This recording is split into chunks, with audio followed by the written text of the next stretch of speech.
Bien, casi el 100% de la humanidad quiere un mundo mejor, sin enfermedades, sin violencia, sin pobreza, sin nada de eso, sin guerras. Y estas son pues las grandes llagas de la humanidad, así que creo que el 99% de la gente del planeta y el 100% de las Miss Mundo quieren la paz mundial. Lo digo en buena onda. Yo también quiero la paz mundial, ¿no? Pero toda esa violencia, toda esa delincuencia, toda esa mala vibra, como se dice, yo creo que el 99% de eso tiene un mismo origen.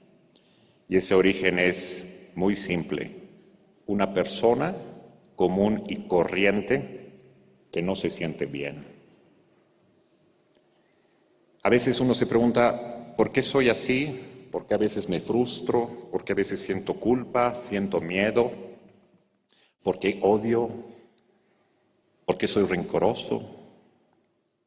Y la respuesta es muy simple, porque no eres tú. Es así de básica la respuesta.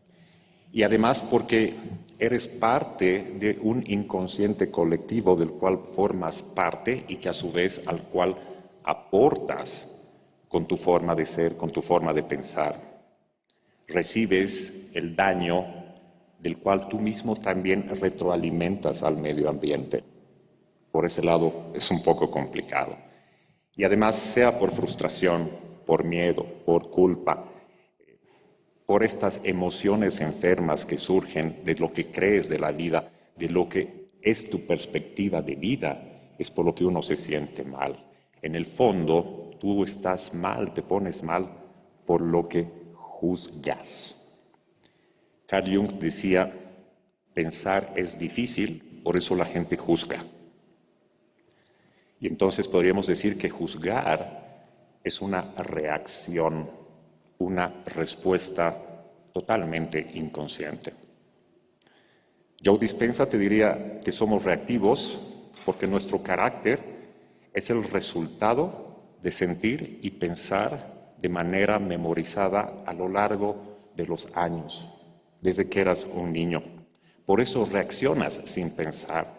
Basta un pequeño detonante y te pones en modo automático. Por su parte, el sacerdote jesuita Anthony de Melo te diría, no eres tú, eres tu programación. Y tu programación es tu cultura, tu religión, tus paradigmas, lo que te programó la sociedad. A su vez, el biólogo celular Bruce Lipton te diría, juzgas así, reaccionas así, porque lo grabaste en tu mente subconsciente cuando estabas entre los 5 y 7 años de edad. Para explicarles rapidito, cuando un niño está en esa edad, su cerebro aún no ha alcanzado el desarrollo máximo, está en plena formación, y la frecuencia de su cerebro está en una longitud de onda que se llama zeta baja. Es un estado subconsciente.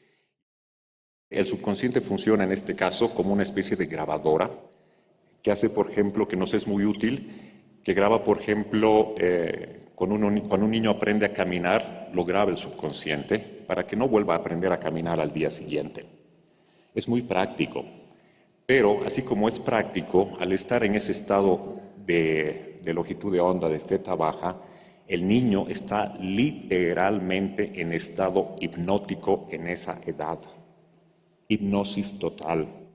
Entonces el niño no discierne, solo recibe y almacena en su subconsciente.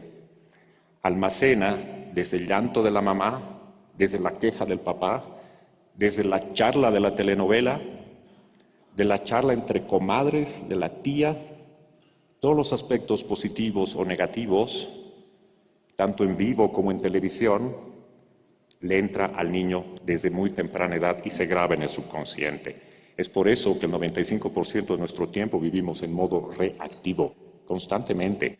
Si de pronto llega una situación ya de adulto que lo pone en estrés, ¿qué es lo que se activa?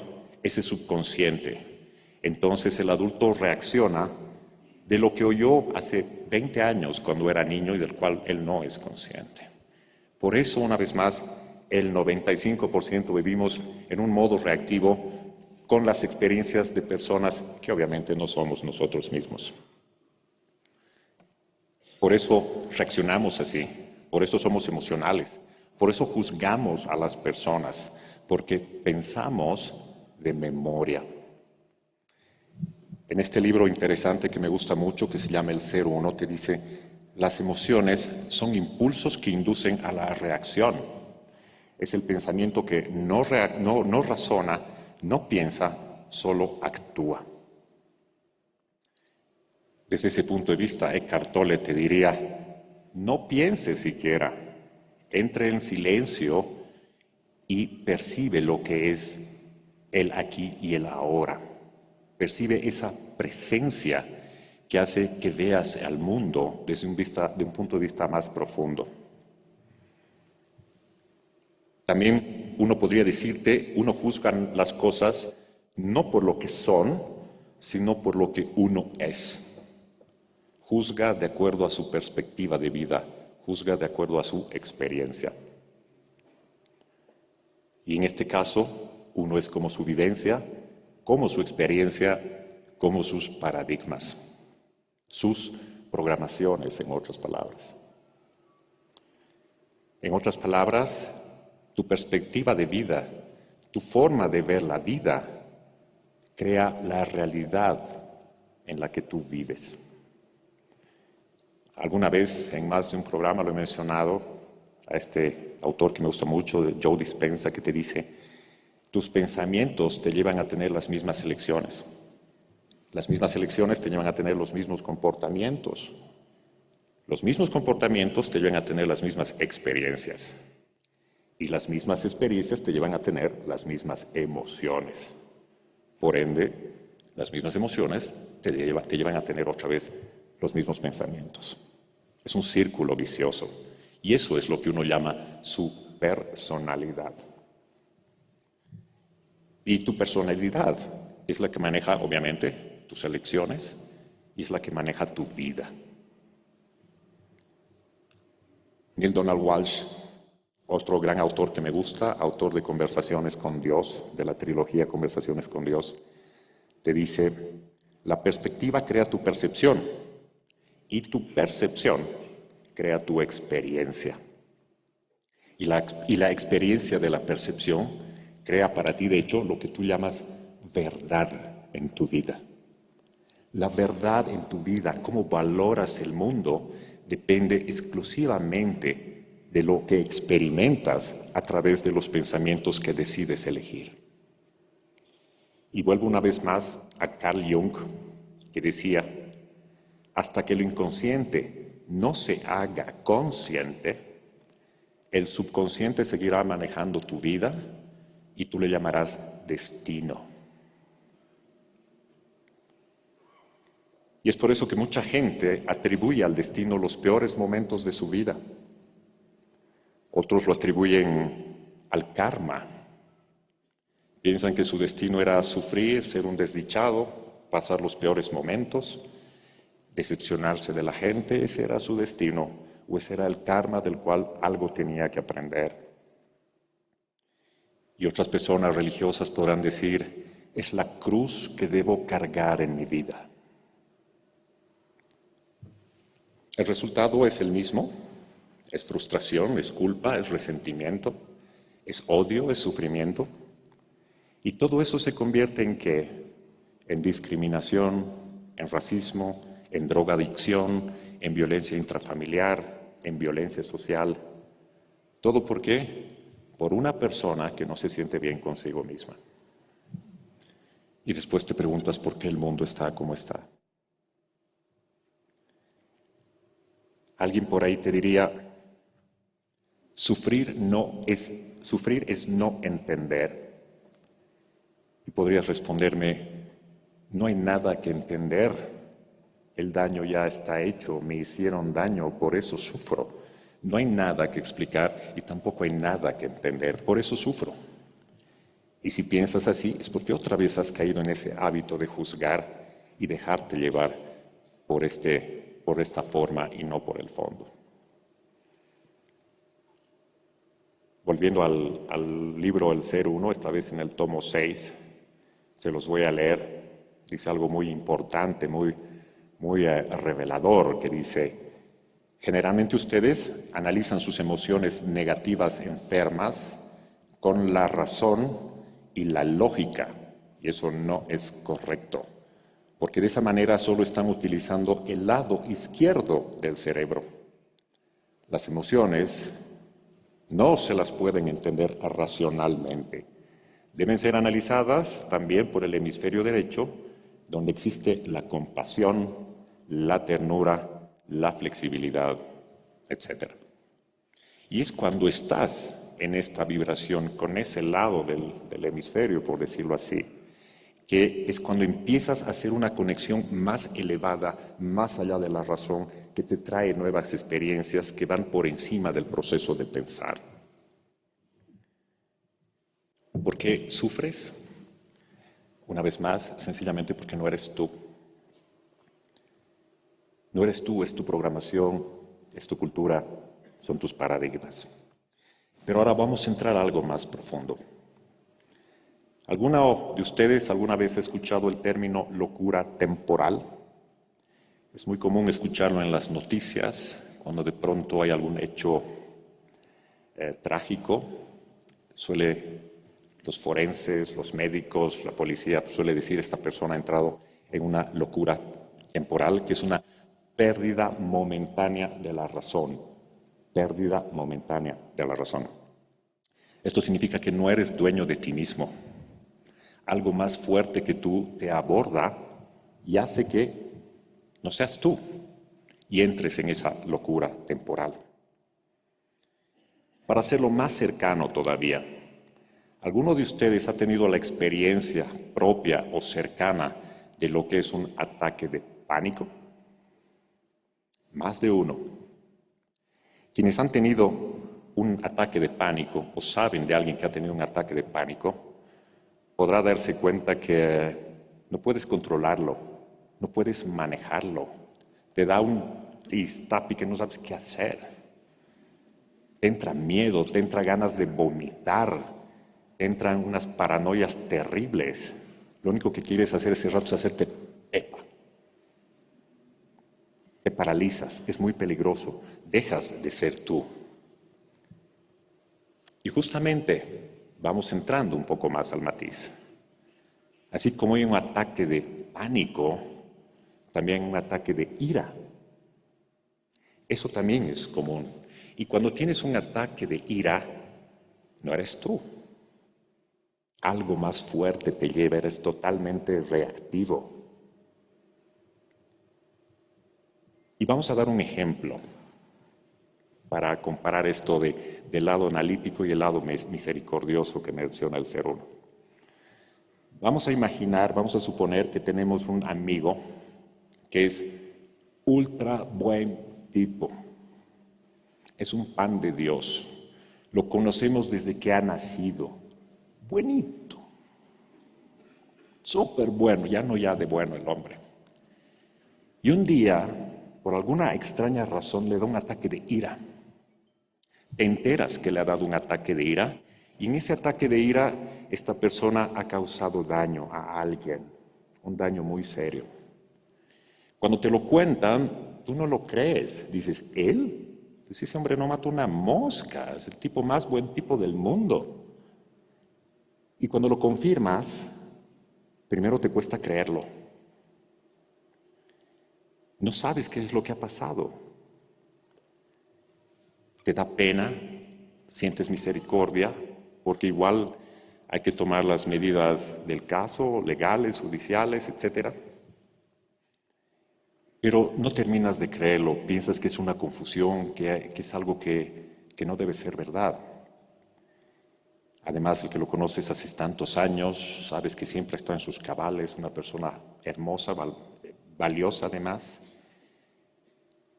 Y tú lo entiendes. Cuando te enteras qué ha pasado, te cuentan los hechos y dices, uff, no sé qué le ha pasado, qué pena hoy, lo siento, ¿qué puedo hacer por ti? Pero quien no va a entender eso es la mamá del agredido. La mamá del agredido va a querer matarlo, va a pedir justicia, lo va a detestar, va a entrar un odio muy grande en esa persona por el daño que le ha hecho este tipo agresivo a su ser querido. Tú que lo conoces bien dices, no es así, no es así. Pero la mamá te dirá, no hay nada que entender. ¿Cómo que sufrir es no entender? El hecho está ahí. Mi hijo está muerto. Entonces, para ti es tu amigo que ha pasado un mal momento inexplicable. Para tu mamá es el desgraciado que tiene que ir a la cárcel. La madre de la víctima ve la forma, tú ves el fondo. La madre reacciona, tú observas. La madre no lo entiende, tú lo comprendes. La madre odia al asesino, tú lo compadeces. La madre está cegada y envenenada por el dolor, tú lo ves con claridad. La madre usa el lado izquierdo del cerebro y tú el derecho. Ahí nos damos cuenta que la cosa va por otro lado. Y así como hay ataques de ira, hay ataques de odio, hay de distintas intensidades que se apoderan de tus pensamientos y de tus actos. Cuando estás enojado, muy molesto, estás teniendo inicios de un ataque potencialmente más grande. Igual no estás bien, igual no eres tú. Y además, cuando pasan estas cosas, cuando estos pequeños ataques se apoderan de nosotros, uno empieza a darle más cuerda con sus pensamientos. Entonces volvemos a ese círculo vicioso que menciona Joe Dispenza, de pensar y sentir y retroalimentarte de manera circular. En ese momento has caído en ese vicio de sentir y pensar de manera memorizada. No eres tú, pero lo ves como algo normal y dices, así es la vida. ¿Cuántas veces uno reacciona de manera que realmente no se comprende y dice, oye, te juro que no sé qué me ha pasado. No sé por qué he obrado así. Obviamente mucha gente usa eso de pretexto, eso está claro. No era yo, mi amor, te juro, no. Pero estamos hablando en serio, no de charles.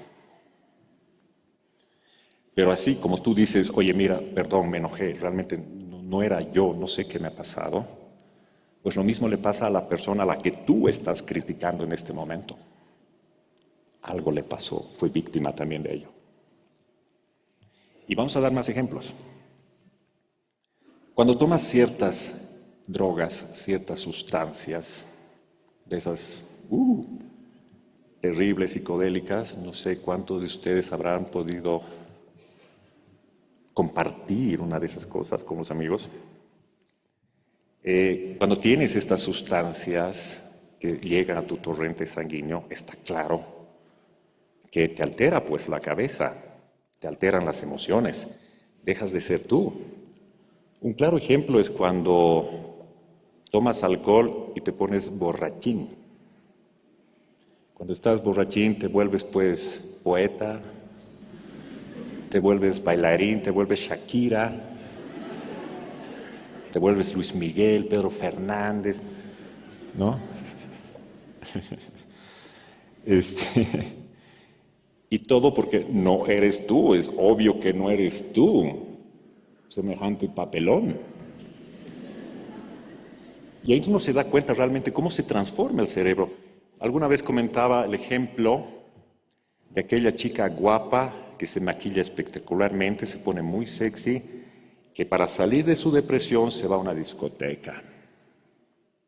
3 horas después, llanto de por medio, alcohol de por medio, Shakira de por medio, todo eso. Además que jura que está consciente, sabe lo que está haciendo, o sea, usa discretamente el WhatsApp, después toda su cuenta telefónica, ¿ya? Pero no se da cuenta qué está pasando consigo mismo. Y cuando ve sus selfies al día siguiente, su rímel se ha caído, su lápiz labial como el guasón, toda descuajeringada, obviamente sin crédito, sin nada de esas cosas, un chaki, y se dice, ¿qué he hecho? Obviamente ha hecho todas esas barbaridades porque no era ella. O cuando el hombre, el lado masculino, el borrachín, despierta en el bar empiernado con el mozo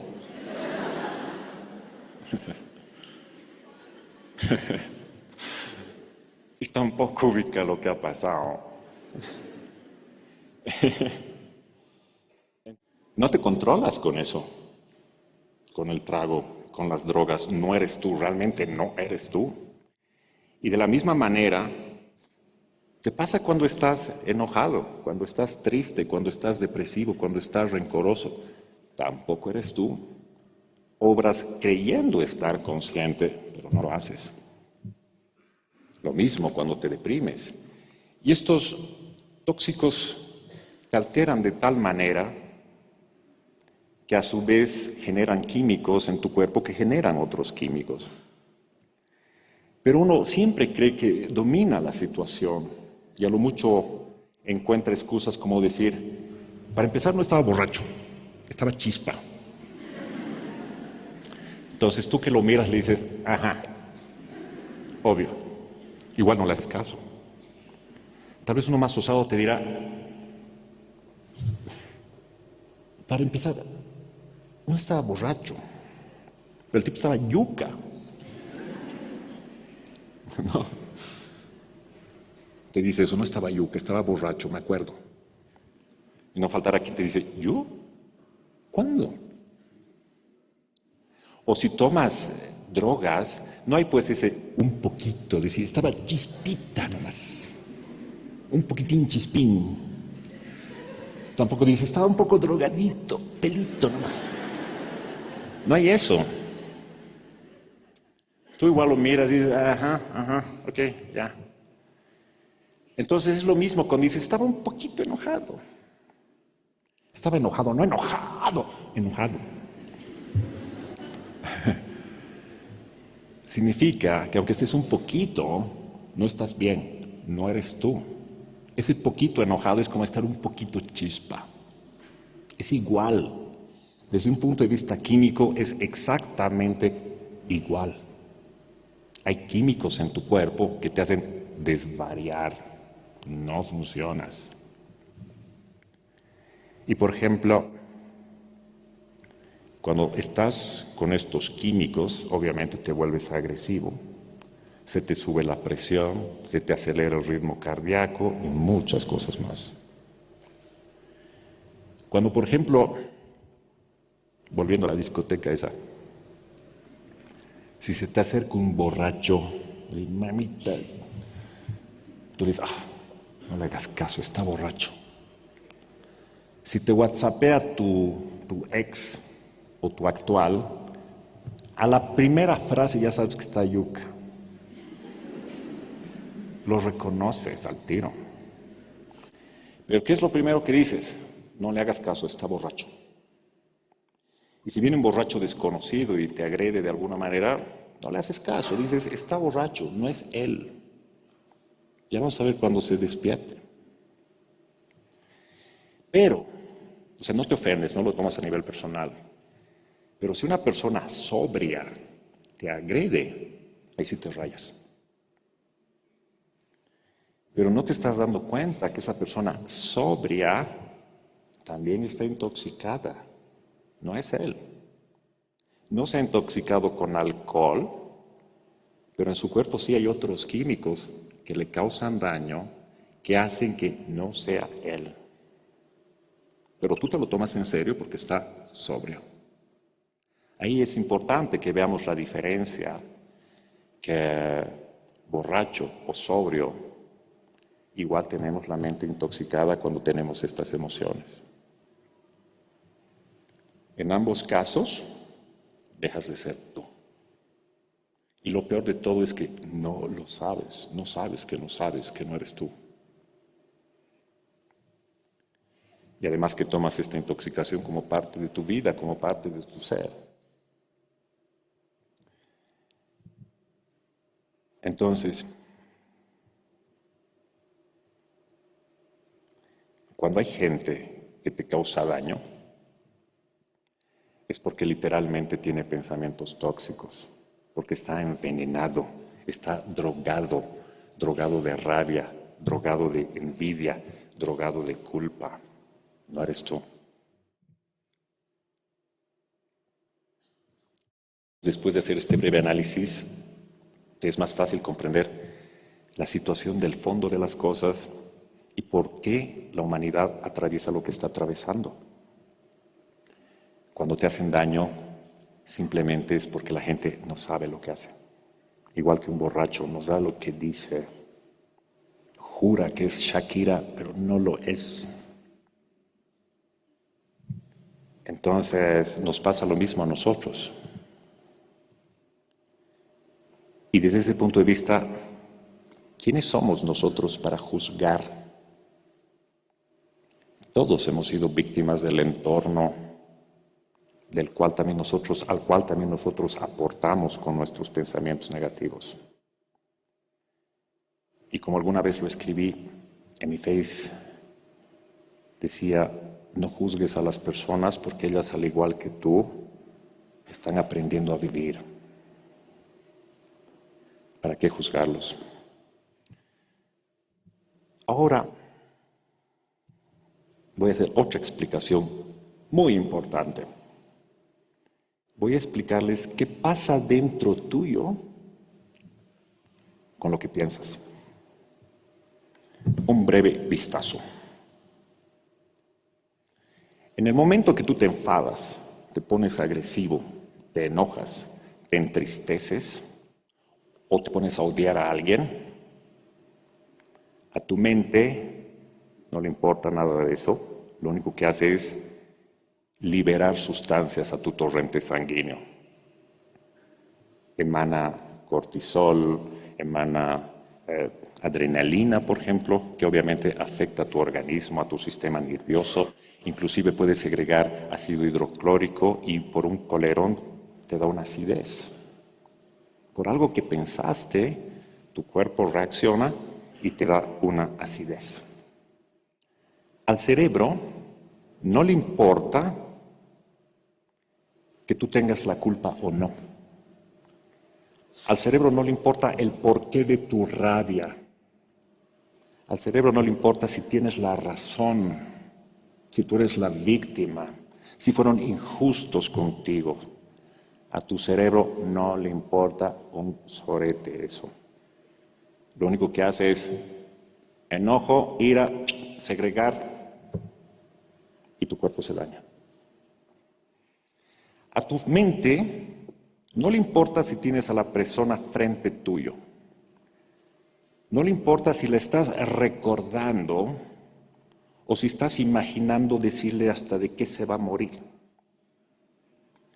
No le importa eso a tu cerebro, segrega otra vez todas estas sustancias nocivas para tu cuerpo. A tu cerebro no le importa que insultes y grites o lo digas mentalmente. A tu cerebro no le importa si es el presente, si lo estás viviendo en vivo y directo. No le importa si es el pasado o es el futuro. Tu mente vive en un eterno presente, eterno. sea que recuerdes algo de hace 20 años o lo estés viviendo en vivo, a tu cerebro no le importa. Segrega otra vez estas sustancias que hacen daño. Entonces, cuando tú te desahogas gritándole a la persona, vociferando, botando almohadones, tirando paredes para desahogarte, no te has desahogado, te has llenado de veneno, por decirlo así. Hay muchos terapeutas que dicen golpee cosas, rompa cosas, bla, bla, bla. Se va a desahogar. No, no te desahogas. Te cansas. Entonces, como te has cansado de golpear todo, obviamente te calmas. Es lógico. Pero en el momento que te estás desahogando, tu cuerpo está hirviendo de toxinas. Lamentablemente. Ya te digo, a tu cuerpo no le interesa si es justo o es injusto. Lo único que hace es segregar estas sustancias. Tu cuerpo se vuelve ácido, se dañan tus células, se altera tu sistema nervioso y un sinfín de consecuencias tan solo porque le dijiste sus 4 verdades a ese infeliz. Han sido las 4 verdades más dañinas para tu cuerpo y no te has dado cuenta. Al agredir a alguien física, verbal o mentalmente, te estás agrediendo a ti inmediatamente, cuánticamente. No le estás haciendo un favor al otro al decirle sus verdades de esa manera. Obviamente, lo mismo pasa en el aspecto positivo. Un ánimo pacífico, equilibrado, consecuente, todo eso pues fortalece el sistema inmune. Te trae vitalidad, trae muchos beneficios. Y de la misma manera que el pensar afecta, genera tóxicos, lo mismo pasa también cuando comes. La gente no se da cuenta que gran parte de los tóxicos que generan cambios emocionales se debe a lo que comes. Ni se le pasa por la cabeza eso. Alguna vez mencioné, por ejemplo, que la tartrazina, ese colorante amarillo que lo encuentras en todos los jugos, helados, postres amarillos, genera hiperactividad en los niños. Si tú le das un juguito a tu hijo amarillo, Dios lo castigas por lo hiperactivo que es. La tartrazina le afectó. Y a tu cerebro, por ejemplo, igual cuando comes, no le importa si comiste en el restaurante más caro del mundo o en el burguero de la esquina. No le importa si cocinó el rimbombante chef francés o tu abuelita. Lo único que tu organismo hace es reconocer nutrientes y aprovecharlos o desechar los tóxicos. Así de sabio, de básico, es nuestro cuerpo. Lo hace con los alimentos y lo hace con nuestros pensamientos. Y de eso no nos damos cuenta a veces. Cuando tomas, por ejemplo, agua, a tu cuerpo no le importa si es una agua tal embotellada traída de los manantiales de la India o si es de la pila. Tu cuerpo dice, esto es H2O, aquí hay tal mineral, hay tal a tal. Sí, pero he pagado $20. Me vale.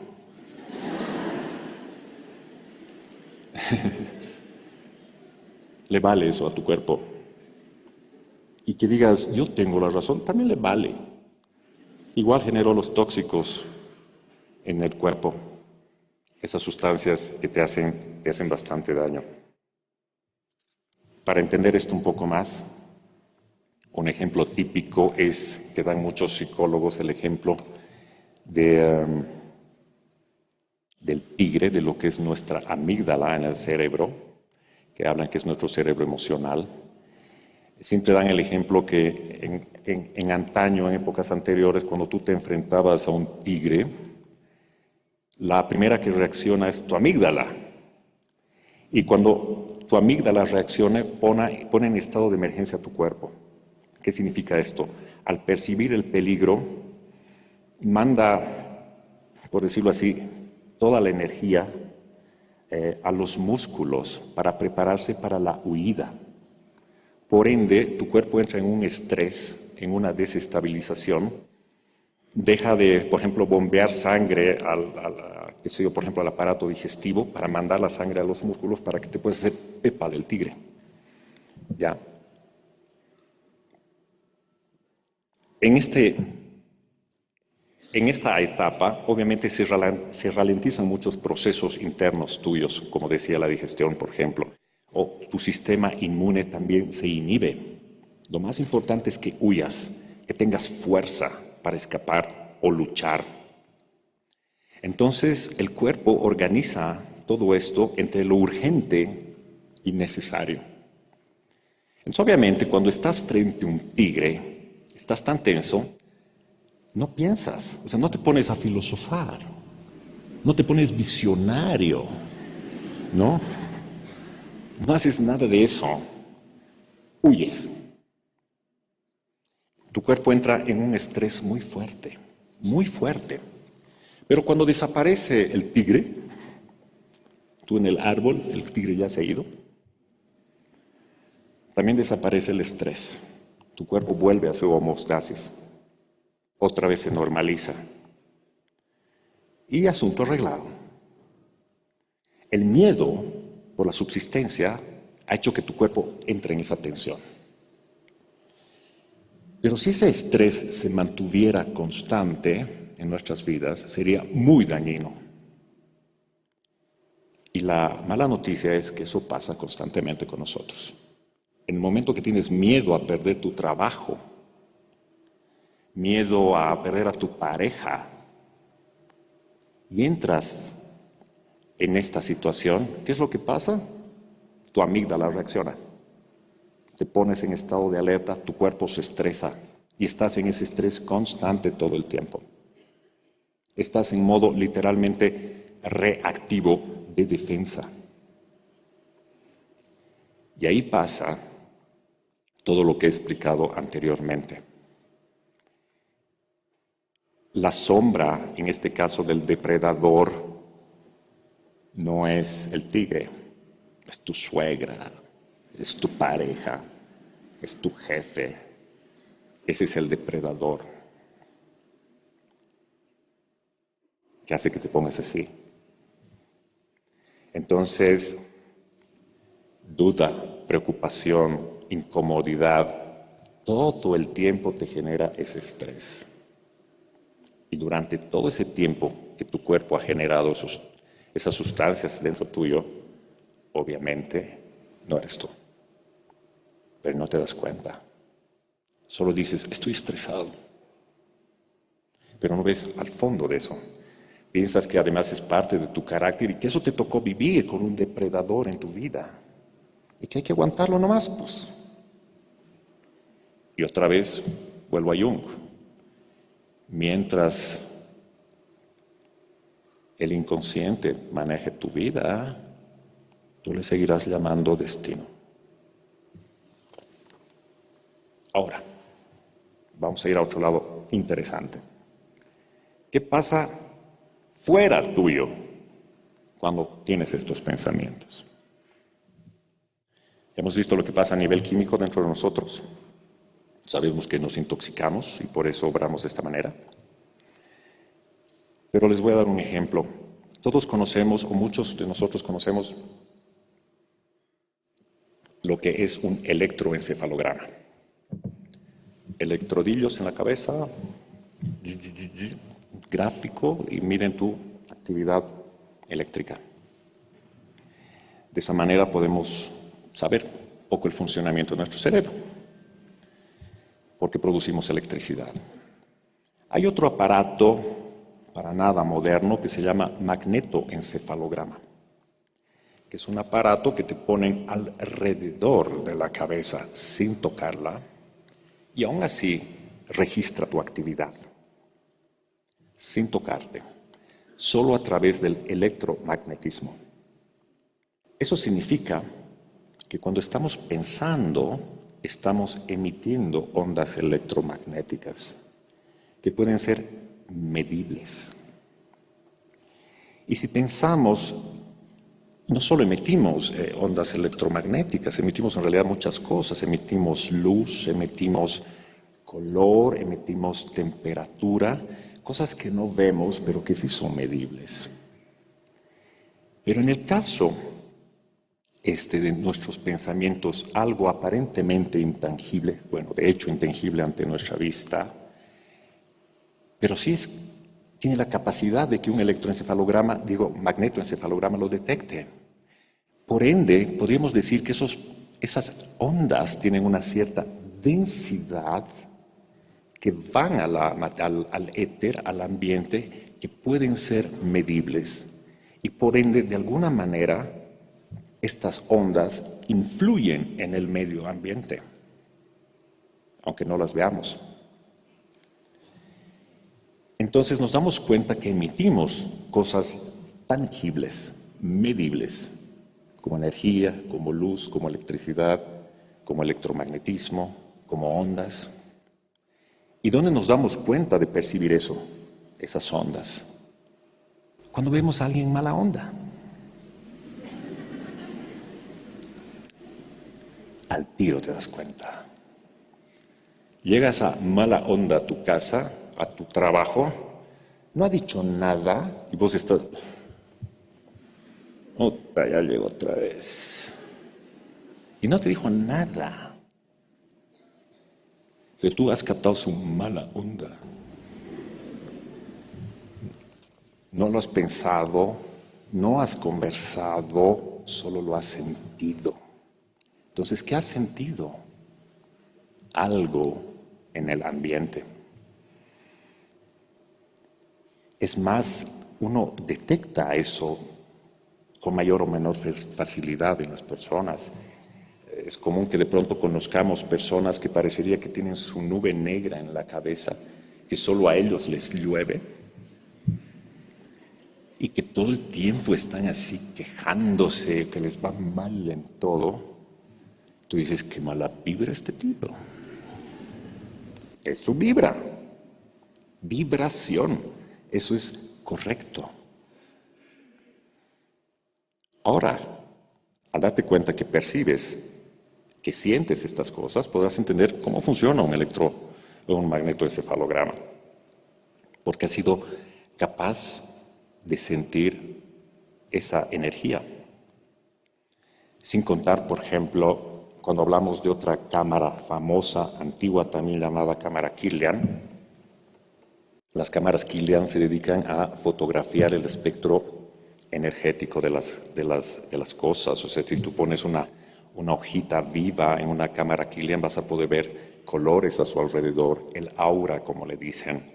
En otras palabras, puedes ver a colores la mala onda de la gente, ¿no? O la buena onda. No solo puedes ver a colores, no solo puedes medir, sino también puedes sentir. Es algo absolutamente científico, pero que en el día a día no lo vemos. Solo lo sentimos y decimos, otra vez ese, qué chiquita. ¿No? Y voy a dar otro ejemplo. Ya que has tenido la capacidad de sentir a esa persona, has tenido la capacidad de sentir la energía en el medio ambiente. Voy a darles otro ejemplo. ¿Alguno de ustedes alguna vez ha ido o conoce de esas típicas casas que tienen un ambiente pesado, denso? Se cuentan historias alrededor de esa casa, nadie sabe, nadie supo. Pero sí sentimos el ambiente denso. Dices, uy, me da escalofríos, ¿no? Nos ha pasado más de uno. Imagínense si sienten eso en una casa de esas antiguas, imagínense lo que pueden percibir en un campo de exterminio de la Segunda Guerra, en una cámara de gas. Solo el imaginarlo te produce escalofríos. La pregunta es, ¿por qué creen que sienten eso en esos lugares, esos escalofríos? Tal vez me digas el sufrimiento de la gente, toda esa energía de dolor, de angustia, de miedo en ese lugar, pues sí se ha quedado en el ambiente. Creo que tendría que estar un poco mal de la cabeza para ir a uno de esos lugares y sacarte un selfie. Porque es muy dura la cosa. ¿No? Es como un rechazo inmediato. Entonces, ahí podemos pensar, podríamos deducir que justamente toda la energía de esa gente sufriente, a punto de ser exterminada, de dolor, de sufrimiento, se queda en el ambiente y siglos después, años después, tú lo sientes. Y te parece eso duro. Pero vamos un paso más allá. Volviendo a este tema de la guerra. ¿Saben lo que es un gueto? Lo que era un gueto en las guerras mundiales. Eran como barrios muy grandes, así como Miraflores, como Brajes, qué sé yo. Barrios muy grandes donde los judíos eran conducidos a esos lugares, vivían en casas, obviamente, pero era todo un barrio como que enrejado, porque iban ahí antes de que los lleven a lugares de exterminio. Entonces, por más que tú vivas en una casa en ese gueto, igual tenías miedo, porque cualquier rato entraban, te sacaban y te mataban. No podías estar tranquilo ni en tu casa, ni en la calle, ni en el baño, ni en ningún lugar. Vivías en una constante paranoia, en un constante temor. Podrás imaginar la vibra, la mala onda que había en el ambiente en ese entonces, en un gueto, en todo un barrio, producto de las emociones, del temor de toda esa gente que vivía el día a día pensando en su vida. Era una especie de barrio cárcel. Y todos vivían con incertidumbre si ese iba a ser su último día. Sufrimiento total. ¿Cómo crees que es la vibra de ese lugar? ¿Crees que te produce bienestar? Solo estar ahí ya te puede causar un malestar muy grande. Tanta energía acumulada de odio, de sufrimiento, de dolor. Tal vez no es muy científico lo que digo, pero estoy seguro de que sí podrías percibirlo. Y si tú puedes sentir la mala vibra de tu compañero de trabajo, con mayor razón puedes sentir la vibra de todo un gueto, todo un barrio. Ahora, ya que más o menos estamos entendiendo de que se quedan esas energías en el ambiente, imagina entonces cómo es el ambiente de tu trabajo después del peor día de tu vida. Cuando desde que has llegado te has puesto a criticar desde la secretaria hasta el presidente, que a la pobre secre la has hecho pomada, que su media corrida, mira tan feo su lápiz labial, ese gerente borracho que se cree, si estas paredes hablaran.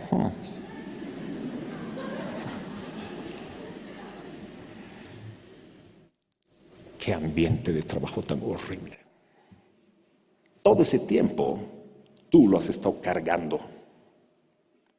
Todo el tiempo has estado mandando esa mala vibra en tu laburo y después te preguntas y dices, ay, ¿por qué la gente será así? Encima te preguntas eso. Tú también eres parte de ese inconsciente colectivo. Tú también has aportado a ese inconsciente colectivo, a ese ambiente, y a su vez te has alimentado de ese ambiente. Con solo pensarlo, te has retroalimentado. Y en el mundo espiritual se dice que las cosas, las situaciones, se atraen por afinidad, por vibración. Y cuando estás vibrando así un poco bajo, un poco densín, un poco denso, pues es normal que te enchufes con situaciones o personas de esa vibración. Tal vez tú digas, no, yo estoy bien, pero inconscientemente, subconscientemente estás revuelto. Y como alguna vez dije, atraes lo que eres, no lo que quieres. Y un gran ejemplo donde nos damos cuenta cómo uno se puede enchufar en una vibración densa es cuando vemos una protesta en la calle, una manifestación en la calle. Ahí vemos cómo de pronto la gente se dispara y todos se vuelven agresivos. Basta que uno empiece y la masa entera se transforma. La gente deja de pensar ahí, solo reacciona como masa. Alguna vez alguien decía, el ser humano es inteligente, pero la masa es tonta. Y son en esas manifestaciones donde empiezan todos a enchufarse en la misma vibración agresiva y pues se hace un despelote en esas marchas, en esas manifestaciones. Lo mismo pasa con nosotros a otro nivel. Nos convertimos en parte de la masa envidiosa, de la masa chismosa, de la masa criticona, de la masa que le pone like al meme del político del día. Te tomas la molestia de hacerle un meme al director técnico de tal equipo, al político tal, al personaje tal. Te tomas la molestia de hacerle un meme de burla, ponerlo en online, y mientras más likes, más me gusta reciba tu meme, más feliz eres. Y lo único que has hecho ha sido aportar la mala onda al ambiente. Y después te quejas, ¿por qué la gente es tan mala onda? Te diviertes con eso. Claro, no sería agradable si ese meme estuviera dirigido a tu hermana, a tu mamá, a tu papá o a ti mismo. Pero a muchos, te vale, like, compartir. Y está haciendo bolsa a una persona que posiblemente ha cometido un error porque no era ella, al igual que tú. Pero uno se siente con la superioridad de, vamos a hacer leña con este tipo, vamos a hacer un poco de fuego. No estás haciendo bien, no estás apoyando obviamente a tu sociedad. Y justamente a raíz de esto viene a colación un documental que menciona una de las charlas que se llama El efecto sombra de David Ford, donde dice que todos estos nuestros enojos, nuestras envidias, odios, rencores, todo eso, a nivel global se convierte en una sombra colectiva, y esa sombra colectiva es racismo, injusticia social, terrorismo, odio, y todas esas cosas que uno ve en la tele y dice, ¡ay, qué terrible está el mundo! Y no se da por aludido que él mismo ha puesto el meme 5 minutos antes. El que ha puesto la publicación en el Facebook, en las redes sociales, metiendo leña y haciendo leña del árbol caído. En ese momento obviamente deja de ser él. Y si a menudo sientes rencores, enojo, ansiedad, sufrimiento, no eres tú. Son tus emociones enfermas y de eso es lo que tenemos que curarnos. La envidia, el rencor, el odio, literalmente son una pandemia, pero no lo tomamos como tal.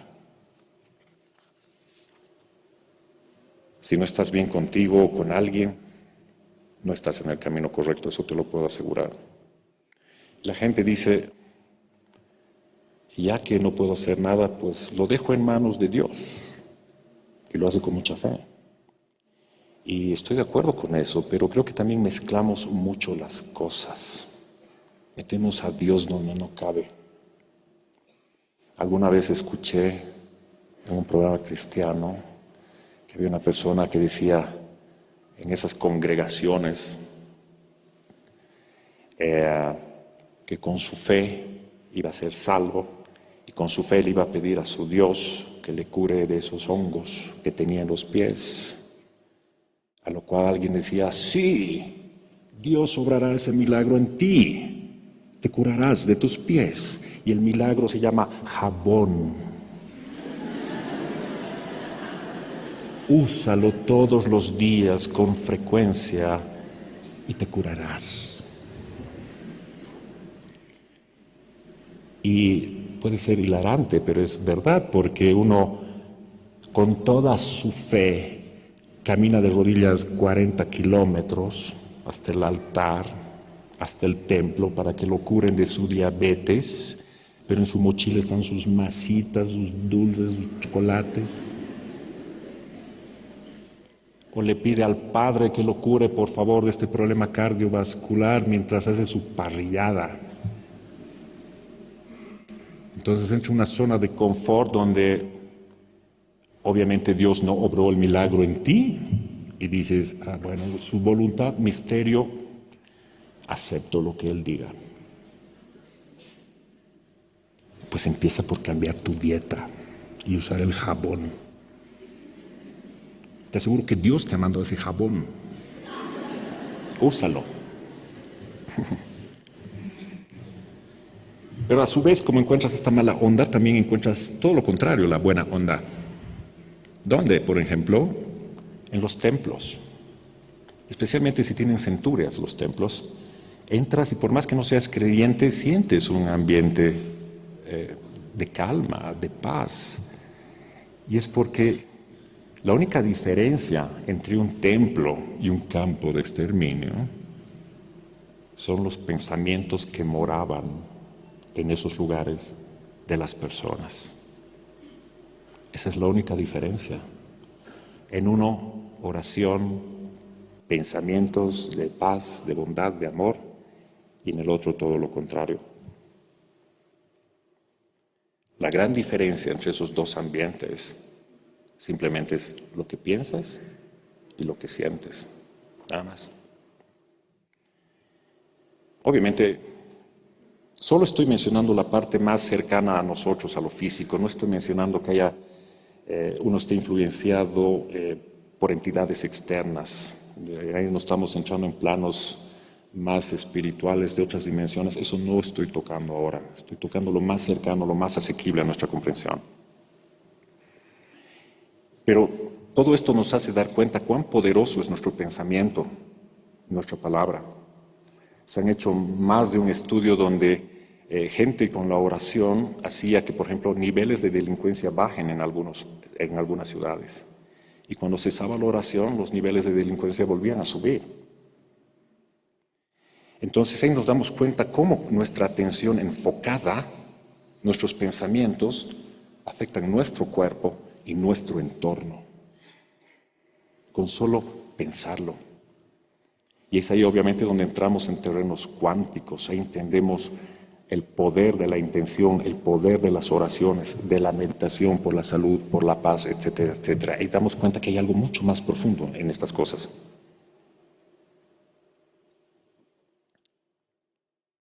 No eres tú, yo soy, dice el título de esta charla. ¿Qué es el yo soy?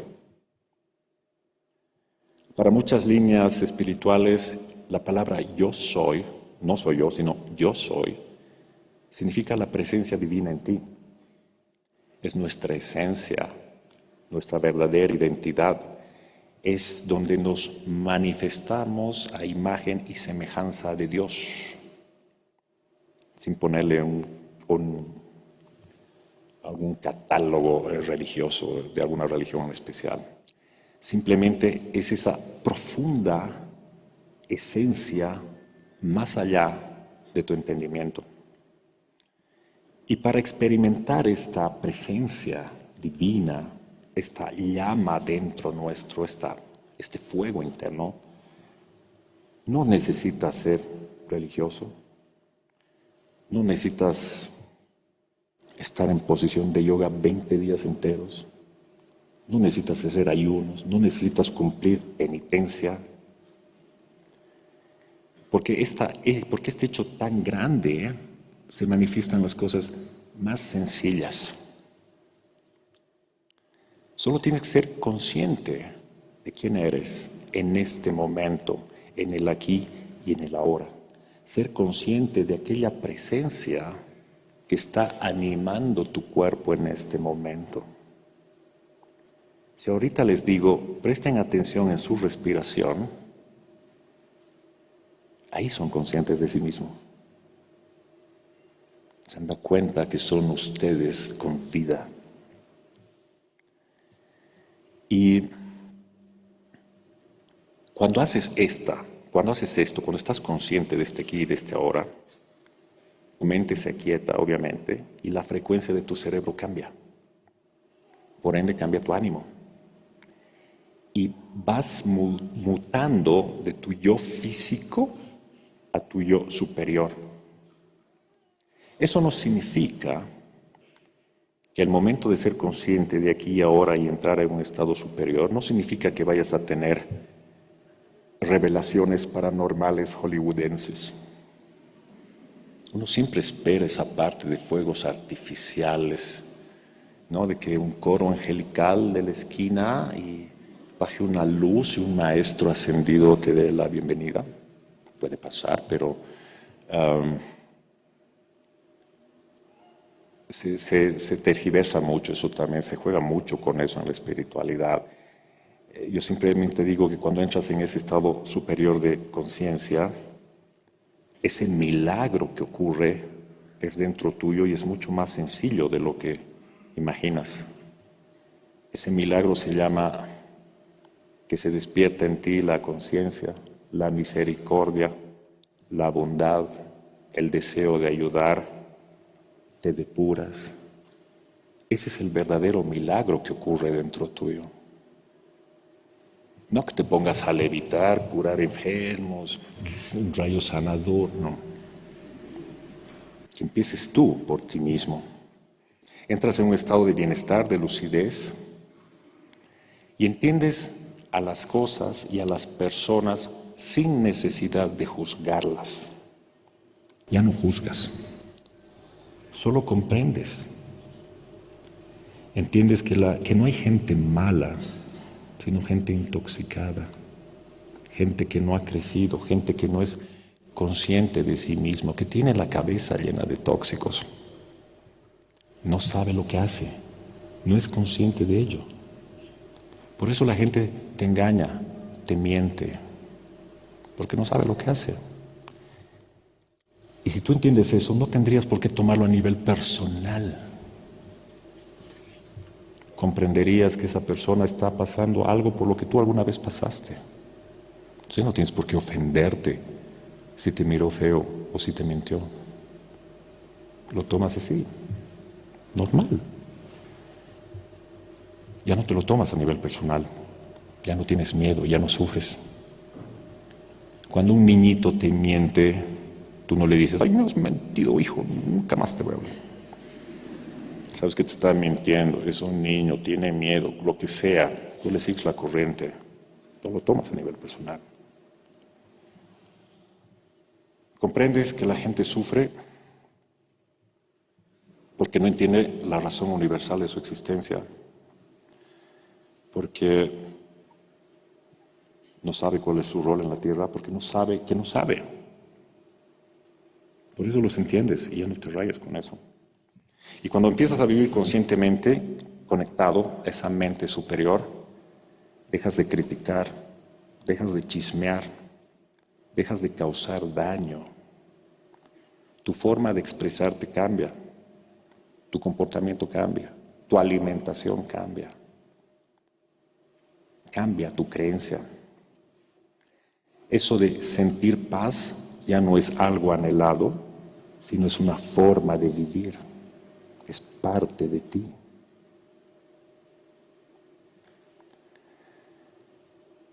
Además que empiezas a dar dar cosas a los demás por el gusto de dar, a compartir por el gusto de compartir, sin esperar nada a cambio, ni siquiera un gracias. En ese momento, sí eres tú. Estás en esa presencia que muchos dicen, esa presencia yo soy. Y esa presencia es la que empieza a manejar tu vida. No sientes la necesidad de demostrar nada a nadie, de decir que tienes la razón. Ya no ves culpables. Solo gente víctima, inclusive de sí mismos. Y como decía hace rato, la buena noticia es que cuando tienes pensamientos amorosos, bondadosos, cuando eres amable con alguien, cuando hablas bien de alguien, cuando sonríes a alguien, cuando haces las cosas con el corazón, cuando haces un regalo con amor, tu cerebro tampoco hace la diferencia. A tu cerebro no le importa a quién le diriges, a quién te diriges. Vierte dopamina en tu sangre, por ejemplo. Esa hormona que hace que sientas bienestar. No solo bienestar, también se habla que la dopamina está vinculada a esto de que tengas una mejor capacidad de atención, de concentración, de memoria. Apoya en tu proceso de aprendizaje, por ejemplo. Empiezas a tener una serie de beneficios que también tienen estas otras sustancias positivas. Y cuando tienes este tipo de pensamientos se generan muchas sustancias en tu cuerpo, dopamina, oxitocina, muchas de ellas que fortalecen obviamente tu sistema inmune, que curan, te dan bienestar, te dan estabilidad, te dan equilibrio emocional, fortalecen tu organismo, literalmente te curas. Tus pequeños actos sinceros y amorosos son los grandes milagros en la vida de los demás. Sonrisas que devuelven el alma al cuerpo, palabras que brindan esperanza al otro, actos que curan, que cambian vidas o salvan vidas. Y como menciona en la película, como se menciona en la película Nuestro Hogar, que me gusta mucho, dice, cuando el servidor está listo, el servicio aparece. Y toda clase de servicios son una bendición, sea cual fuera el servicio. Y cuando entras en la conciencia de quién eres, de ese yo soy, te conviertes automáticamente en tu maestro y en tu propio alumno a la vez. Y para terminar, les voy a leer un extracto de una charla que tuve en Cochabamba tiempo atrás. Y se los leo. Dice,